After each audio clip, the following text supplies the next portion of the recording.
Merhabalar, ben Huri. Huri Metek Mutfak'ta mutfağıma hoş geldiniz. Bir pişiriyoruz, daha sonra haşlıyoruz. Bu yöntemle su böreği yapamayan kalmayacak. Asla hamurlarında yırtılma olmuyor. İncecik tül gibi. 6 katı birlikte aşılan harika bir su böreği yufkası tarifi hazırlıyorum. Tarifimiz için 4 adet tam yumurta kullandım.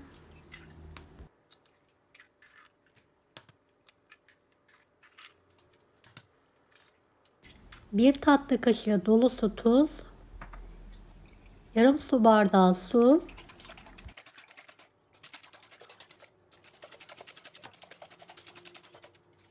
6 su bardağı unu azar azar ekleyerek yumuşak, ele yapışmayan bir hamur hazırlayalım.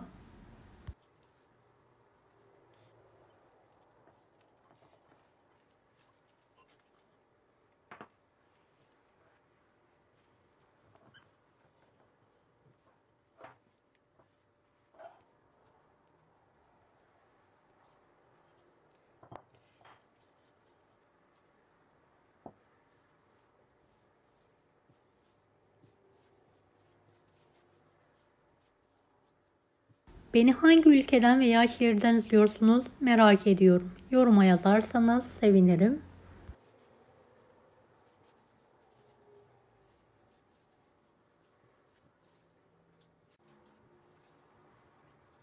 Evet, hamuru toparladıktan sonra 5 dakika pürüzsüz olana kadar yoğuralım. Buzdolabı poşetine koyarak dinlenmesi için bekletelim. Dinlendirdiğimiz hamuru tezgah üzerine alıyorum.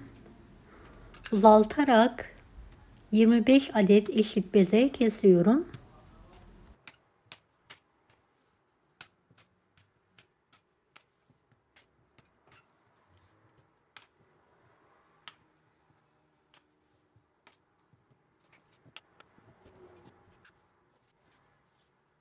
Yuvarladığımız bezeleri bir tepsiye alalım. Üzerini kapatarak en az 5-10 dakika dinlenmesi için kenarda bekletelim.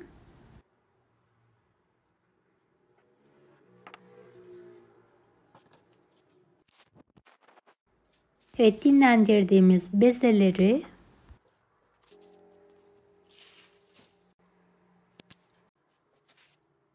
nişasta yardımıyla çay tabağı büyüklüğünde açalım.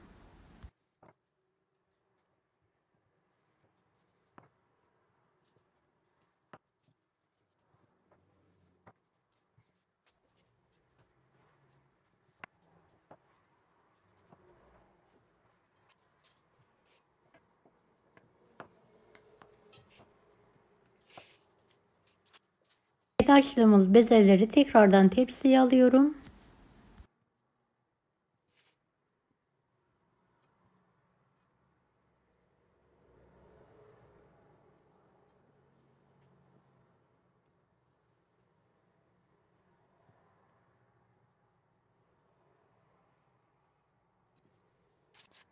Biraz dinlendirelim.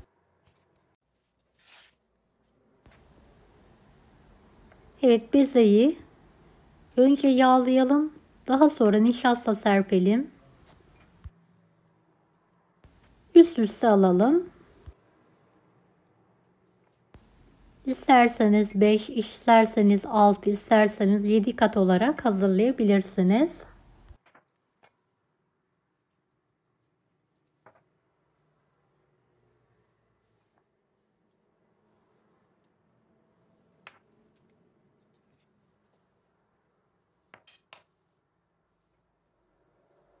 Ben 6 kat olacak şekilde üst üste aldım. Üzerine tekrardan nişasta serperek elimle hafif bir şekilde büyütüyorum.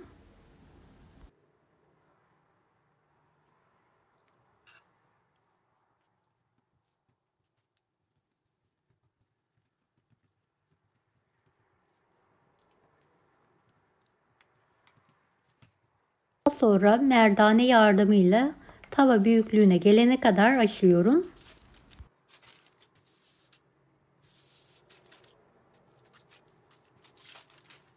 İsterseniz tava büyüklüğünde kestiğiniz fırın kağıdı yardımıyla açabilirsiniz. Bu büyüklük yeterli olacaktır. Tavamı önceden ısıttım. Üzerine alıyorum. Arkalı önlü olacak şekilde pişiriyorum.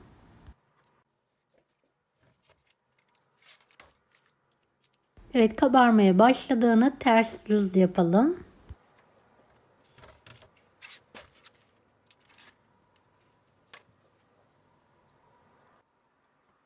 Fazla kurutmadan iki tarafı da pişirelim.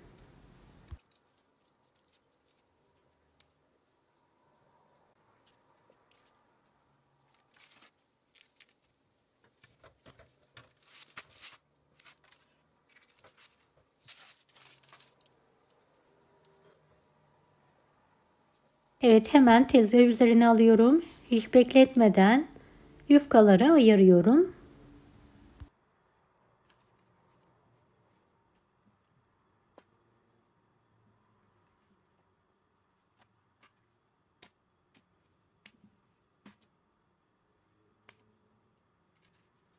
Yufkaları ayırmakta sorun yaşarsanız biraz daha pişirebilirsiniz.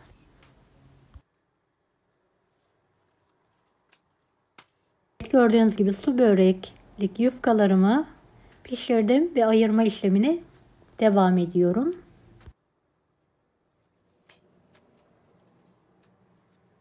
İsterseniz kuru olarak buzdolabı poşetlerinde saklayarak buzlukta saklayabilirsiniz.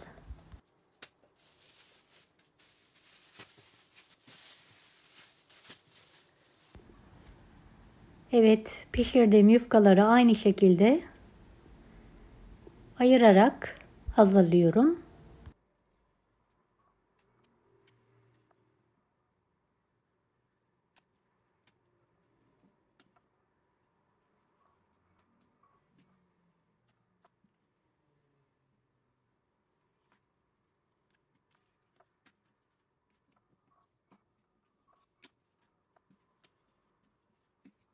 25 yufkayı da hazırladım gördüğünüz gibi.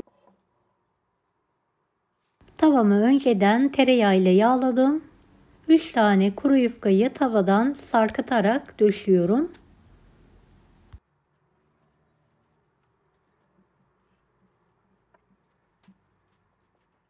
Ve tereyağı ile yağlıyorum. Bir tane de kuru yufkayı üzeri için kenara ayırıyorum. Sıcak suya biraz tuz, biraz da sıvı yağ gezdirelim. Yufkaları teker teker suyun içine alarak haşlamaya bırakalım.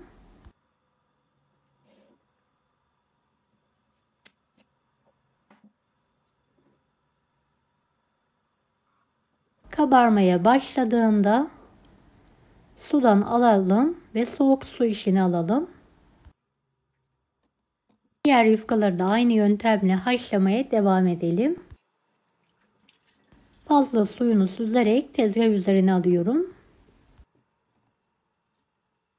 Yufkaların yarısını haşlayarak hazırlıyorum.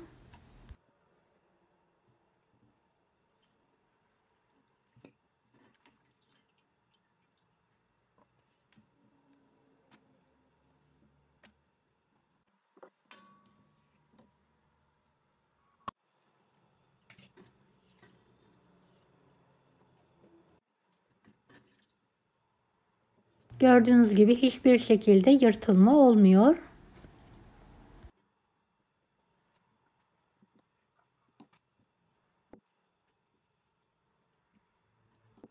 Böreği yufkası haşlamaktan korkmayın. Bu yöntemle gerçekten çok pratik. Haşladığım yufkaları tavaya döşüyorum.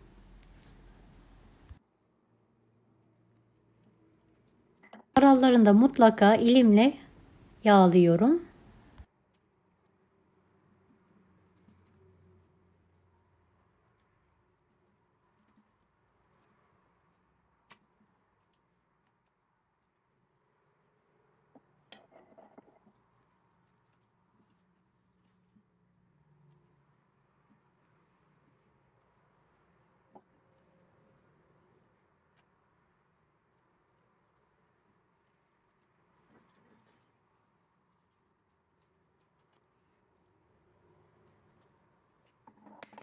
Tam orta kısmına beyaz peyniri elimle parçalar halinde bölerek alıyorum.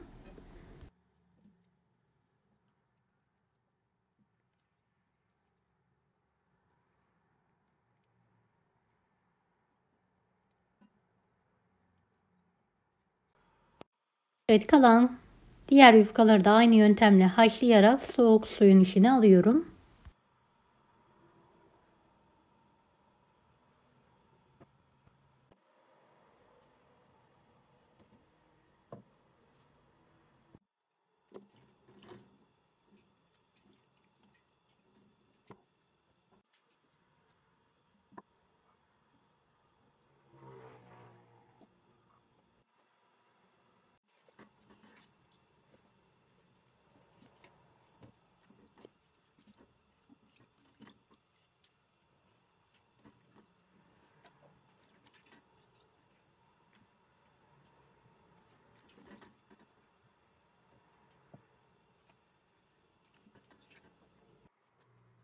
Haşladığım, suyunu süzdüğüm yufkaları buruşturarak tavanın orta kısmına yerleştiriyorum. Mutlaka aralarını bolca yağlayalım.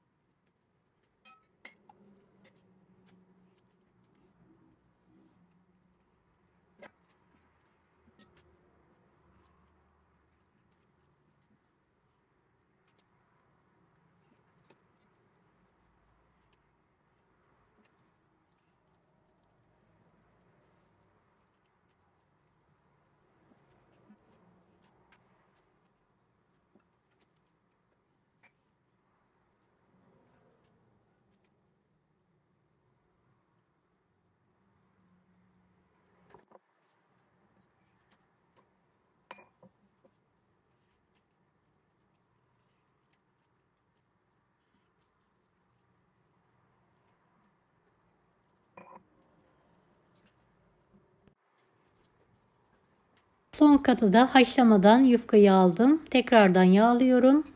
Tavam küçük geldiği için büyük tavaya aktarıyorum. Böyle sallayarak tavaya oturtturmaya çalışıyorum.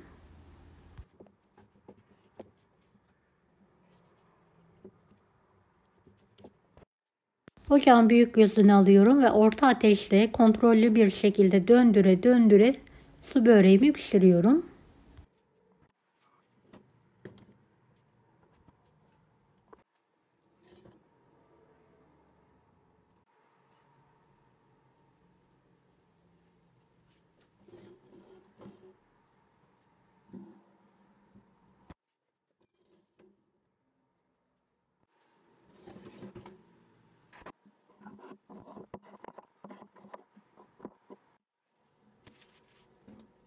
Ocak üzerinde sabit tutmayalım. Döndüre döndüre kızartalım.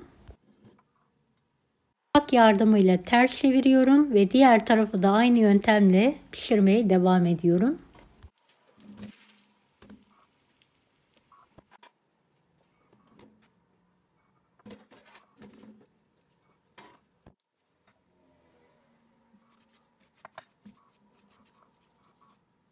Yine şöyle bir parça tereyağı ile yağlayalım.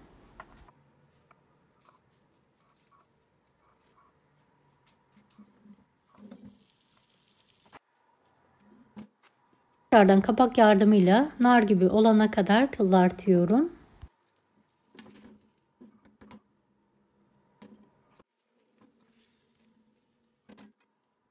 Kızaran böreğimi fırın telinin üzerine alıyorum ve kendi halinde soğumaya bırakıyorum.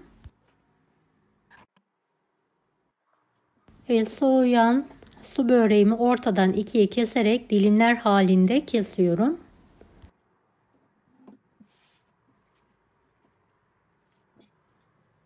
Evet, o kadar güzel oldu ki mutlaka bu yöntemle su böreği yapın.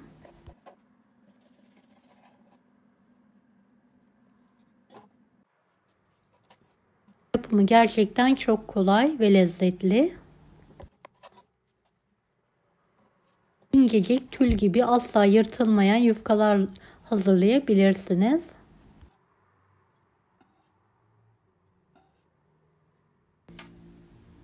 Evet, deneyecek olan herkese şimdiden kolaylıklar dilerim. Kanalıma ücretsiz abone olmayı unutmayın. Bir dahaki videolarda görüşmek üzere. Allah'a emanet olun. Hoşça kalın. Daha farklı tarifler için bunları da izlemeyi unutmayınız.